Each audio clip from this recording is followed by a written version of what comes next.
तुम्ही जर प्रेम करता ना, तुमची हृदय जुळली आहेत ना, मग मन जुळवा ना, डोक्यांचे पण विचार एकमेकांशी बोला ना, काय होतंय ते. आधी चांगलं वाटणारं गुलाब नंतर ना तुम्ही कुस्करून टाकून कसा काय देता? मॅरेज मध्ये हे त्यांना जास्तच असं वाटायचं, काय जिव्हाळा आहे याचा माझ्याबद्दल, काय विश्वास आहे. आणि लग्नानंतर ना अचानक ती त्याच्याशी का बोलते, अरे तो हिच्याशी का फोनवर बोलतोय, म्हणजे तो हा हिच्याकडे कशाला गेला, तो काहीतरी रिझन बिहाइंड बॅक असतात. समजून घेणं भाग आहे, पण हे समजून घेणंच प्रकार नाही ना. सांगते काय, कम्युनिकेशन गॅप पडतो. अलीकडचा काही काळ पाहिला तर हल्ली डिवोर्सचं प्रमाण खूप जास्त वाढलंय. म्हणजे चर्चेत असलेली नावं यांची उदाहरणं घेऊन सांगायची झालं तर नागा चैतन्य, समंता आहेत, त्यानंतर हार्दिक पांड्या त्याची वाईफ आहे, अशी भरपूर नावं आहेत ज्यांनी अलीकडच्या काळात डिवोर्स घेतलाय. बरं, ही नावं चर्चेत असल्यामुळे आपल्याला माहिती असतात, पण सामान्य जीवनातही लोक खूप मोठ्या प्रमाणात डिवोर्स घेतात. लॉकडाऊन नंतरच्या पिरियड पासून तर डिवोर्सचं प्रमाण फार जास्त वाढलं. तर नेमके हे डिवोर्स का जास्त प्रमाणात होतात, त्यामागं काय कारण असू शकतात, याबाबत आपण आज आपल्यासोबत ज्या एक्सपर्टी आहेत त्यांच्यासोबत बोलणार आहोत. आज आपल्यासोबत आहेत डिवोर्स लॉयर पूर्णेंदू दीक्षित. आमच्या चॅनलवर तुमचं स्वागत आहे मॅडम. Thank you so much. बऱ्याचदा लव्ह मॅरेज नंतर घटस्फोट होतात आणि बऱ्याचदा म्हणण्यापेक्षा जास्त प्रमाणात लव्ह मॅरेज नंतर घटस्फोट होतात. तर यामुळे काय कारण असू शकतात?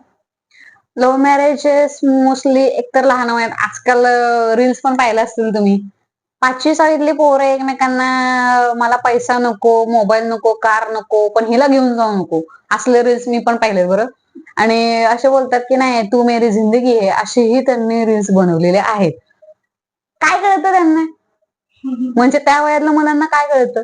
बरं, 10वी 12वीतल्या मुलांना काय कळतं, म्हणजे मला सिन्सिअरली विचारायचंय, काय कळतं, म्हणजे इतकं काय कळतं? जबाबदारीची जाणीव नसते, लग्नानंतर ना काय असतं ह्या गोष्टींकडे विचारच नसतो त्यांचा. लग्न करतात, माझं तिच्यावर खूप प्रेम आहे, ती माझी नाही तर दुसरं कोणाची नाही. बरं, त्याचंही तसंच आणि तिचंही तसंच. तुझं माझ्याशी लग्न नाही केलं तर मी आता घरी आणि मी आमच्याच गावात खूप असे केसेस पाहिलेत. तर बरं ठीक आहे, तिथपर्यंत मी मान्य करते. मग लग्न करतात, मग 5-6 महिन्यात एकमेकांना, त्यांना असं वाटतं की शाळेत आपण कसं मस्त एकमेकांकडे बघायचो, कॉलेजमध्ये एकमेकांकडे छान बघायचो, ऑफिसमध्ये एकमेकांकडे छान बघायचो, आपल्या इकडं छान गॉसिप व्हायचं, आपण एकमेकांना खूप छान ट्रीट करायचो.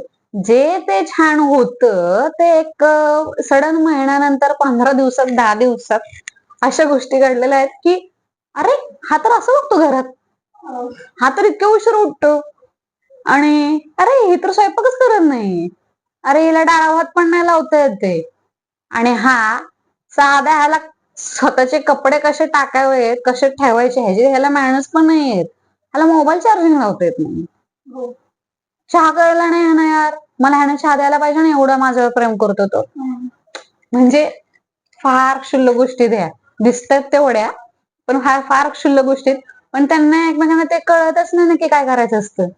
मुळात 10वी 12वीच्या मुलांचं हे जास्त प्रमाणात डिवोर्स होण्याची कारण ही आहेत. आणि जसं की आफ्टर ऑफिसमध्ये ग्रॅज्युएशन नंतर जेव्हा ऑफिस जॉईन करतात, तर ही ऑफिसमध्ये ही माझी एवढी छान कलिग होती, माझं हिच्यावर खूप चांगलं पटायचं, वागायची खूप छान, ऑफिस मधल्यांशी पण चांगले वागते, सगळं होतं, किंवा तो चांगला वागतो. पण त्याच्यानंतर होतं असं की तो नीट नाही वागत आहे, ती नीट नाही वागत आहे, असं कसं काय, म्हणजे ते मला असं वाटलं ते एवढं ऑफिसमध्ये चांगलं, मग घरात येऊन अशी का वागते, घरात येऊन हा असं का वागतोय, म्हणजे असं वेळ काहीतरी वागणं असतं एकमेकांचं, वेगळंच काहीतरी, म्हणजे ना तिला नीट ट्रीट केलं जातं ना लक्ष दिलं जातं, मग यांचे असे डिवोर्स होतात.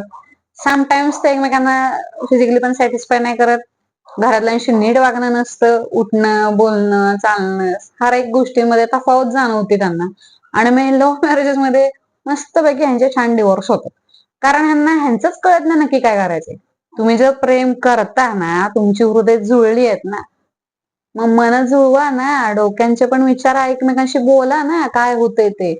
आधी चांगलं वाटणारं गुलाब नंतर ना तुम्ही कुस्करून टाकून कसा काय देता,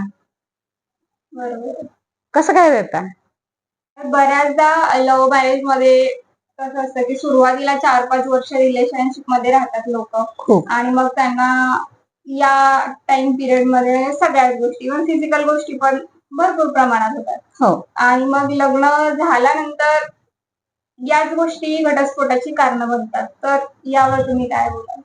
लग्नाच्या आधी कसं होतं माहितीये का, म्हणजे आता हे लव्ह मॅरेजेस मध्ये की एकमेकांना ते वेळ कधीतरी देणार, आता 15 आठवड्यातनं 2दा 3दा एकमेकांना भेटणं, मग खूप छान वाटणार. मग ते तेव्हा येताना एकमेकांसाठी खूप स्पेशल येणार, म्हणजे अगदी छानवाला ड्रेस, छानवाला शर्ट, छानवाला परफ्यूम. लग्नानंतर परफ्यूम सडा, घामाचा वास येतोय, त्यालाही कळत नाही तिलाही कळत नाही, अशा गोष्टी होतात.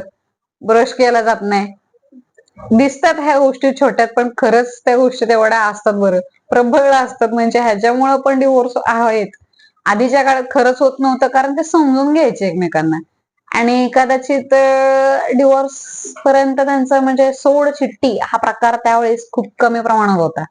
कारण घरचे समजून सांगायचे, घरातलं वातावरण खूप वेगळं होतं. आता आपलं झालंय कसं, आपल्याकडे स्मार्टफोन आलाय, आपण इकडे तिकडे जातो, बाहेर फिरतो.